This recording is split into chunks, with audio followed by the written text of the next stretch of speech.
রাসূলুল্লাহ সাল্লাল্লাহু আলাইহি ওয়াসাল্লাম বলছেন, হজ করলে কোনো নেকি হয় না, কোনো নেকি হয় না, হজ্জের কোনো নেকি নাই। এই একটাই আমল যেটা করলে কোনো নেকি হয় না, কোনো নেকি নাই হজ্জের। রাসূলুল্লাহ সাল্লাল্লাহু আলাইহি ওয়াসাল্লাম বলছেন, লাইসা লাহু জাযা ইল্লাল জান্নাহ। হজ করলে সরাসরি জান্নাত। সালাত পড়লে সরাসরি জান্নাত না, সালাত পড়লে নেকি হবে। কি হবে? নেকি হবে। কেউ পাবে 10 ভাগের 10 ভাগই পাবে, কেউ পাবে 9 ভাগ, কেউ পাবে 5 ভাগ।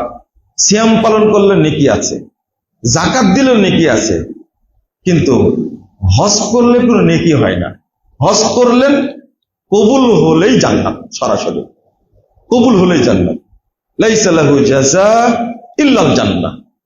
এর কোনো নেকি নাই, এটা রাসূল সাল্লাল্লাহু আলাইহি ওয়াসাল্লাম নিজেই বলছেন, এর কোনো নেকি নাই, নেকিটা সরাসরি জান্নাত।